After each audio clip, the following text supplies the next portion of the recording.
शाहरुख खान को आमंत्रित करता हूं। बहुत शुक्रिया आपका डॉक्टर खान हमारे साथ जुड़ने के लिए। मैं सर आपसे जानना चाहता हूं कि क्या मौजूदा नियमों में इस बात का प्रावधान है सरकार के पास कि वो प्रोपराइटर को उसका नाम, मैनेजर का नाम, कर्मचारियों का नाम का उल्लेख रेस्टोरेंट, ढाबे या खान पान के जगहों पर किया जाए। और दूसरा, सुप्रीम कोर्ट ने पिछले दिनों इस पर रोक लगाई थी। ये आदेश से सुप्रीम कोर्ट के ऑर्डर का कोई वायलेशन तो नहीं है? और क्या एफएसडीए में इस बात का नियमों का या जीएसटी में प्रावधान है कि नाम बताना जरूरी है? जी बहुत धन्यवाद ब्रजेश भाई। इसके दो तीन पहलू हैं। मैं राजनीतिक आदमी नहीं हूं तो मैं राजनीतिक पहलू पे तो कोई परिचर्चा नहीं कर सकता। कानूनी जो इसके पहलू हैं वो ये है कि जो गवर्नमेंट की इंटेंशन दिख रही है बाहर से कि ये वो हाइजीन को मेंटेन करना, फूड एडल्ट्रेशन को रोकने की, ये तो बहुत वेलकमिंग स्टेप है। इस पे कोई विरोध नहीं होना चाहिए, जहां तक मेरा मानना है। अब आती है जो सारा जो बोन ऑफ कंटेंशन होगा, जो मैं आपके और लोगों की बात सुन रहा था, वो मैं समझ रहा था नाम के ऊपर, क्योंकि उसके पीछे एक हिस्ट्री है। कांवड़ यात्रा के वक्त जो मुजफ्फरनगर में हुआ वो मैटर सुप्रीम कोर्ट आया, सुप्रीम कोर्ट में वो ऑर्डर स्टे हुआ, वो मैटर अभी पेंडिंग है सुप्रीम कोर्ट पर, अभी स्टे ऑपरेटिव है। तो लोग उससे उसको जोड़ रहे हैं। अब ये सही जोड़ रहे हैं या गलत जोड़ रहे हैं, ये हम लोगों के, हर आदमी के अपने विजडम, अपने विवेक का मामला है। इस पे मैं कोई प्रतिक्रिया नहीं करना चाहूंगा। मेरा इसमें दूसरा मत है जहां तक नाम का इशू है। नाम से इशू में आपने जो अपने ओपनिंग कमेंट में बोला, इसकी बात सिर्फ माइनॉरिटीज की या और लोगों की नहीं, बात इसमें ये भी है, आपने बोला कि भाई बहुत सारे शेड्यूल्ड कास्ट के लोग हैं, शेड्यूल्ड ट्राइब के लोग हैं, जिनके with all my great respect शायद उनसे लोग खाना न खाना चाहें या उनके हाथ से न चाहें, वो नाम देख के कहीं भेदभाव हो। और कास्ट डिस्क्रिमिनेशन अभी इस देश में बचा हुआ है। हम उम्मीद करते हैं, दुआ करते हैं कि खत्म हो जाए आने वाले वक्त में, पर आज है तो हमें ग्राउंड रियलिटी से बाहर नहीं जाना चाहिए। अब इसका सॉल्यूशन क्या है? सॉल्यूशन ये है कि गवर्नमेंट को एफएसआई एक्ट में ये अथॉरिटी है कि वो रेगुलेट कर सकती है इंडस्ट्री को। तो मान लीजिए मैं कोई रेस्टोरेंट खोलने जा रहा हूं या कोई ढाबा खोलने जा रहा हूं, तो मैं एक एप्लीकेशन फॉर्म जमा करूं, उसमें मैं अपने लोगों का नाम डाल दूं कि भाई मेरे ये वेटर है, मेरे ये शेफ है, मेरे ये मैनेजर हैं। गवर्नमेंट ने उसको, अगर गवर्नमेंट उसका डेटा वेरिफिकेशन करना चाहती है वो कर ले और उसके बाद उस पर लाइसेंस दे दे, तो गवर्नमेंट के पास तो नाम है, वो पब्लिकली विजिबल नाम नहीं रहेगा। और उस पर एक और बहुत बड़ा चैलेंज है। आप जानते हैं ब्रजेश भाई कि छोटे रेस्टोरेंट्स में, ढाबों में, या इवन जो बिग साइज भी है या मिडिल साइज भी है, इसमें वेरिएशन, आज एक कारीगर है, कल दूसरा एक कारीगर है, परसों तीसरा कारीगर है। तो गवर्नमेंट अगर वाकई में इंटेंशन ये है कि उसको रेगुलेट करना है, मेरे को शायद, मुझे आवाज दोबारा आ रही है? हाँ, मैं ठीक कर रहा हूं, आप प्लीज कंटिन्यू करें। जी, गवर्नमेंट अगर रेगुलेट करना चाहती है कि वहां पे हाइजीन की बात हो, बहुत अच्छी बात है, मोस्ट वेलकमिंग एफर्ट है। सीसीटीवी हो, बिल्कुल अच्छी बात है, और उसमें उनको प्रिजर्व करना है, बहुत अच्छी बात है। हाँ, मुझे जहां तक मैंने पढ़ने की कोशिश की तो ये रेहड़ी पटरी वालों पे अभी शायद ये लागू नहीं है, वरना ऑफ कोर्स वो सीसीटीवी कहाँ, जो लोग 2 वक्त की रोजी इकट्ठी नहीं कर पाते वो सीसीटीवी कहाँ से लगा पाएंगे। लेकिन जहां तक मेरी जानकारी, शायद ये सीसीटीवी वाला जो है और ये सारे एंगल उन लोगों पे नहीं है। लेकिन गवर्नमेंट, जैसे आप, लेकिन डॉक्टर खान, इससे तो पूरा पर्पज ही डिरेल होगा।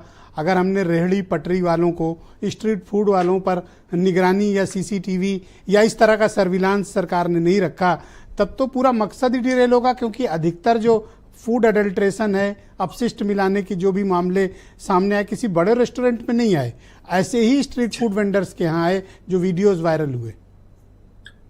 बिल्कुल आप ठीक कह रहे हैं ब्रिजेश भाई। मैं आपके शहर का एक वाकया मुझे बड़े का भी याद हो रहा है, शायद मैंने आपकी न्यूज में देखा था कि एक बड़ा 5 स्टार होटल में नाम नहीं लूंगा, वहां पे वो एक्सपायर प्रोडक्ट चला रहा था। हाँ, और एक साहब की तबीयत खराब हो गई, वो मुकदमा हो गया। तो ब्रजेश भाई, ये बीमारी बड़ों में भी और छोटों में, ये बड़ों की दब जाती है, छोटों की दिख जाती है। With all my great respect, अगर आप गाजीपुर मंडी जाएंगे यहाँ दिल्ली में, और तो वहां पे वो जो मीट वाली शॉप्स हैं, वहां पे मतलब मेरे बहुत सारे क्लाइंट्स हैं जिन्होंने बताया कि वहां डिमांड है कि भाई मुझे सस्ता गोश्त चाहिए, सड़ी हुई सब्जी चाहिए, आप भले मरे हुए जानवर की दे दो। तो वो करते क्या है कि अच्छे में बुरा मिला देते हैं ताकि अच्छा ज्यादा हो, बुरा कम हो। लेकिन करते हैं ये सिर्फ और सिर्फ लॉ इन्फोर्समेंट एजेंसीज का फेलियर है। कानून बिल्कुल भी अपंग नहीं है। जिस दिन, माफ कीजिएगा, लेकिन जिस दिन ऑफिसर अपनी काम जिम्मेदारी से शुरू कर देंगे, ये एडल्ट्रेशन अगले दिन क्या, अगले घंटे रुक जाएगा। लेकिन जिन लोगों के ऊपर ये जिम्मेदारी आयद है, कास्ट है, ऑब्लिगेशन की, वो जाके चेक करें। वो चेक करते कितने, माफ कीजिएगा, क्या आप लोगों ने और हम लोगों ने केसेस नहीं देखे कि ब्राइबरी के केसेस पकड़े गए? वो जो लोग इंस्पेक्शन करने के लिए जिनको गवर्नमेंट सैलरी देती है टैक्स पेयर्स की मनी से, वो कितना इंस्पेक्शन करते हैं? नहीं, आज मुझे दोपहर में दो मामले सुनील साजन बता रहे थे। एक बुलंदशहर में ये बता रहे थे कि हजारों लीटर सिंथेटिक दूध पकड़ा गया था, यूरिया मिला हुआ, तमाम और घातक केमिकल मिला हुआ। उस मामले में भी पकड़ा गया, तब तो मीडिया में आया, लेकिन कोई कार्रवाई नहीं हुई। लखनऊ में ही एक गोमती नगर में नीलकंठ स्वीट्स है, उसके यहाँ एक जज गए थे खाना खाने, उसमें छिपकली मरी हुई मिली थी। जज साहब ने मुकदमा कराया, जज को इंसाफ नहीं मिला। सुनील जी बता रहे थे। मैं आपको सिर्फ एक छोटा सा एग्जांपल दूं ब्रजेश भाई। मैंने कुछ साल विदेशों में लॉ फर्म से नौकरी की है। एक कतर में पेट्रा करके बहुत बड़ी चेन है जो कि सैंडविच और फास्ट फूड बेचती है। मुझे याद है 2008 या 2009 की बात है।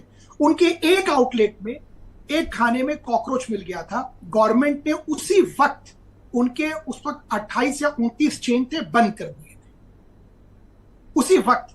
और जब उनकी पूरी ऑडिट कराई, सारी चीजें की, तब उनको ले जाके दोबारा उनसे बहुत सारी अंडरटेकिंग ली, तो फिर जाके उनका खुलना शुरू हुआ। आप ब्रजेश भाई एक बात समझिएगा, हिंदुस्तान से चीजें एक्सपोर्ट होके, मैं बहुत दूर नहीं जाता, गल्फ जाता हूँ, सारी चीजें जाती हैं वहां। हमारी पैदा की हुई चीजें प्योर जाती हैं, हमें हमारे देश की चीजें एडल्टर्ड मिलती है। किसकी जिम्मेदारी है? क्या ये जिम्मेदारी सरकार की नहीं है?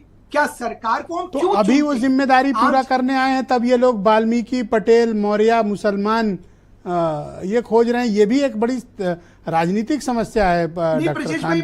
आप चूंकि एडवोकेट हैं, मैं अब आपसे क्या ये बात कहूं, ये भी एक समस्या तो है ना ब्रजेश भाई, ऐसा नहीं है। देखिए, बैलेंस करना पड़ेगा। आप ही ने बात कही और भी लोगों ने बोली, अगर मान लीजिए मेरा नाम, मैं हरिजन हूं और मेरे नाम क्या है, राम लिखा हुआ है, और शायद या कोई और कास्ट में, मैं शेड्यूल ट्राइब हूं, शायद कोई आया ऐसा, उसको पता ना हो आइडेंटिटी, वो भूखा हो, वो खाना खाए और चला जाए, पर उससे देखा मेरा नाम है, उसने कहा कोई बात नहीं, बिना खाना खाए तो मर नहीं जाऊंगा। हाँ, मैं कहीं ये एक समस्या तो है ही, डिस्क्रिमिनेशन है। लेकिन अगर सरकार कुछ बेहतर भी करने आती है तो अभी 2 घंटा भी नहीं हुआ आदेश को आया कि विपक्ष लाठी लेके भाग गया डिबेट में कि नहीं रोको। विपक्ष का मामला क्या तो करे सरकार, कि जो सरकार जो करेगी, विपक्ष का, आप बहुत वरिष्ठ पत्रकार हैं, आप जानते हैं कि ये परंपरा भी है और उनका दायित्व भी है कि उन्हें ऑलराइट सर, प्लीज हमारे साथ कनेक्ट